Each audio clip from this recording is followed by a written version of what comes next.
JBN, we keep you informed. I am Michelle Jones, and in the news, St. James records first murder for 2023.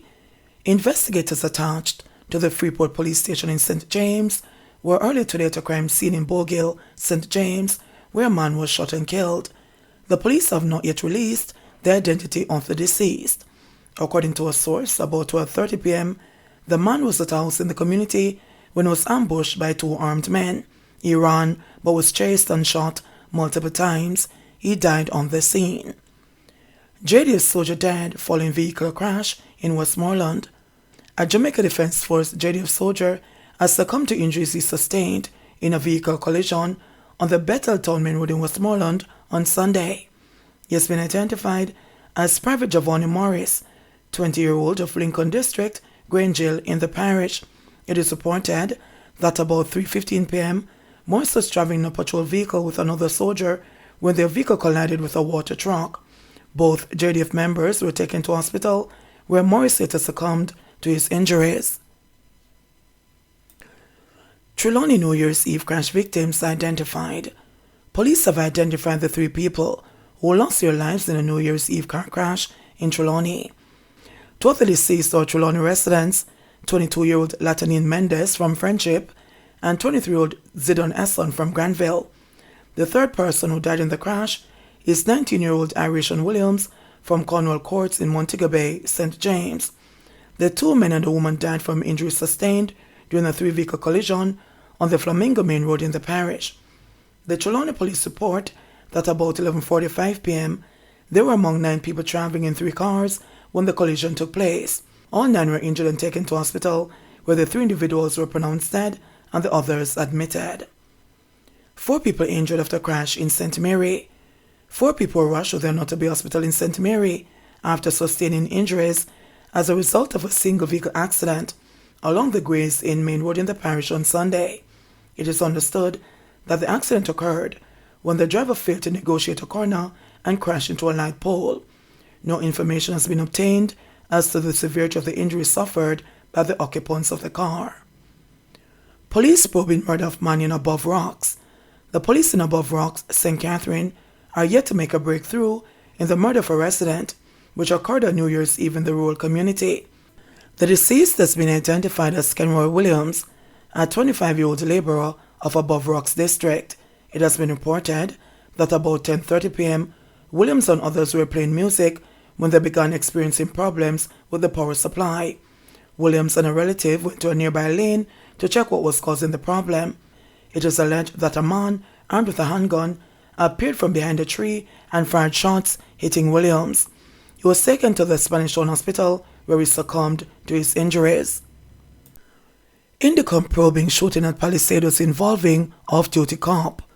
Indicom is probing an incident in which a man was shot by an off-duty policeman along the Palisades Main Road in St. Andrew on New Year's morning.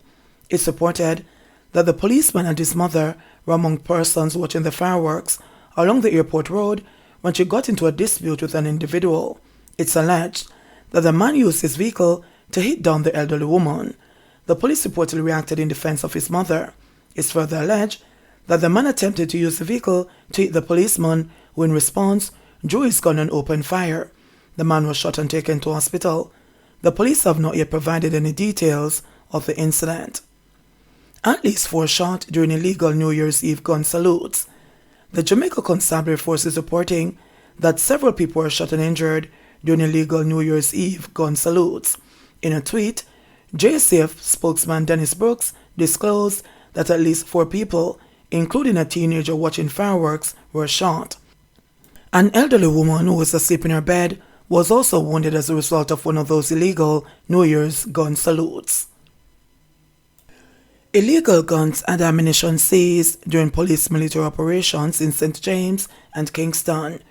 During a series of operations Saturday night into Sunday morning, members of the security forces seized 3 illegal guns and more than 80 rounds of ammunition. The 3 illegal guns were seized during several joint police military operations in Mount Salem, Glendavon and Barnett Street in Montego Bay, St. James. 30 rounds of ammunition were also seized and 1 man was arrested. In another operation, conducted along Ambrook Lane of Aggie Park Road, Members of the security forces seized 50 assorted rounds of ammunition. No one was arrested in relation to that seizure. JC's Diego Hines, short man with the heart of a giant. Although being regarded physically as short, Diego Hines managed to achieve many things that giants could not. The teacher of chemistry at Jamaica College, who died last week after suffering a stroke, aged 36, has been described by his father, Horace, a reporter at the Jamaica Observer, as one who was passionate about whatever he found favor with. The older Hines was among those who spoke last week while offering chronicles of a young man who promised much more. Hines is remembered fondly for his passion for basketball. His father shared that he developed this love for sports as a boy. He was very athletic. He represented William Nearby School in basketball, and when he went to Cornwall College for sixth form, he also presented them, Horace said. He used to play cricket and football, but he excelled in basketball, though he was a very short individual. He was instrumental in organizing a basketball club in Falmouth, he added. The deceased teacher was also remembered as a well-rounded individual who exemplified a good spirit and showed love in everything that he did. He was fun-loving and very supportive of his family. He loved people as a whole and he got along with everybody. A lot of people don't know this, but he would write a lot of songs and he loved to rap, Horace said of his eldest son. Horace said that the Hines family remains devastated by the loss. The chemistry teacher was found unresponsive on the floor of his Kingston home on December 20. He died 6 days later. Hines, who celebrated his 36th birthday earlier in December, is a second JC teacher to die in a week. The school's visual arts teacher, Javoni Baxter, died of COVID-related illness. According to acting principal of Jamaica College, Wayne Robinson, the school has been dealt a hard blow due to the untimely deaths. He too shared fond memories of Hines, who was also the subject coordinator for chemistry at the all-boy institution. He was an excellent teacher. He taught the love for chemistry and he exemplified good skills. He was engaging and he made chemistry come to life. He had a very good sense of humor and some very dry jokes, but that's a part of what endeared him to us, Robinson said. Robinson added, "This has been the most difficult period for Jamaica College. We have lost 2 teachers within the space of a week. We're all confused, hurt and grieving. The whole school has been rocked by this." Mother suspects son killed over $12,000 slipper sale. A Grand Spend mother of 4, whose 24-year-old son was stabbed to death and his body dumped in a cane field in Caymanas, St. Catherine, believes he was murdered following a dispute over a $12,000 pair of slippers. Evelyn Collum said her son, Roger Griffiths, a delivery man of only 2 weeks, had been receiving death threats from a client because he delivered a pair of imitation slippers rather than the elite brand which he ordered through him.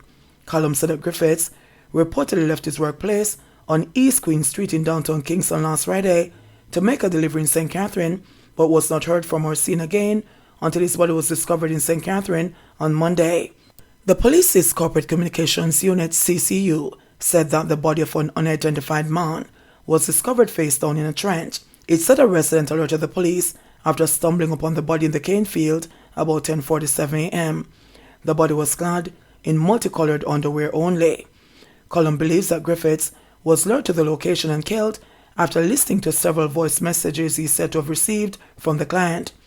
She said that a missing person report was filed with the Grand Spend police, but felt little was done to investigate the matter. The CCU said that a missing person alert was put out on Christmas Eve. "You can believe after my file report from Friday and the Grand Spend police don't do nothing. Today me get a call from the commissioner office. I asked if me find my son. My son wouldn't find him body stabbed up from Monday," Collum fumed in an interview on Thursday. "From a ghetto you come from, you don't have no justice to get. Nothing to get from the system because you're not uptown," she added. Collum, who asserted that Griffiths and his siblings were raised to avoid the customary trappings of the inner city, said that the family is still struggling to process how murder arrived at their doorsteps. "It's rough. You know when you see something, I read about it every day in the paper and you see it on TV. I know it come on your doorstep. Now you know exactly what other families are go through because you go through the same thing. It's rough bad. That him never deserve. Me never look for see this happen to me pitney," Collum said of her youngest child, who she described as thoughtful and generous. She said that her son had delivered to the client twice before the dispute developed. She said on December 16, Griffiths was asked to purchase the slippers from a store, but noted that the store had closed by the time he arrived. He reportedly purchased a pair of slippers from a friend who had recently cleared a shipment at the wharf. Griffiths is said to have delivered the slippers, but the client's boyfriend later indicated that they were fake, Column said. The slippers were returned to Griffiths, who subsequently returned them to the friend and requested a refund, she said. The friend not give back the money, so now she keep on a call him and I tell himself to give her back her money. But because him know us to him buy it from, him not telling her the name. He eventually give her back the money, but him had confrontation from the 16th and her boyfriend get involved, said the mother. They must say what them going to do to him, and him tell them anything them do him can do back, but him never let take them serious. She tell him say she go and call her order when him deliver, she go buck up in her aim and him not going to know, and him go see say she a bad girl a road. So from him go Cayman's estate, which him no go St. Catherine, that was it. Same way it play out, Column theorized based on the voice notes. Measures in place to prevent human rights violations, says Chang. Jamaicans are being assured that all the required measures have been put in place to prevent the violation of human rights under the states of public emergency, SOEs. This assurance came from Deputy Prime Minister and Minister of National Security Dr. Horace Chang during a recent press conference at the Office of the Prime Minister, where SOEs were declared in the parishes of St. Anne, Clarendon, St. Catherine, Kingston and St. Andrew, St. James, Westmoreland and Hanover. Law-abiding citizens can rest assured that the net fishing practices of times past no longer applies to today's security operations. All the required measures have been put in place to prevent the violation of human rights by targeting, apprehending, and removing violence producers from these communities, he said. Chang noted that officers are trained professionals and rely on quality intelligence to carry out their operations. He said the SOEs are restoring a sense of normality for law-abiding citizens so that they, too, can exercise their fundamental rights and enjoy them. Chang reiterated the government's commitment to protect the lives of all law-abiding citizens. The SOEs are a proven effective tool to protecting Jamaicans' lives, he added. Further, he said the government continues to pursue a comprehensive and strategic approach to combating crime and violence in the country. As we pursue our policies and legislative changes which are required to support the work of the security forces, we will utilize all the resources that are available to protect law-abiding citizens, he added. Record 488 people killed in road crashes in 2022. The year 2022 was another record-breaking year for road fatalities. Dr. Lucian Jones, Vice Chairman of the National Road Safety Council, NRSC, says 488 people died as a result of motor vehicle crashes last year compared to the 487 recorded for 2021. 3 people involved in a 3-vehicle crash in Trelawney on New Year's Eve were among the latest to die.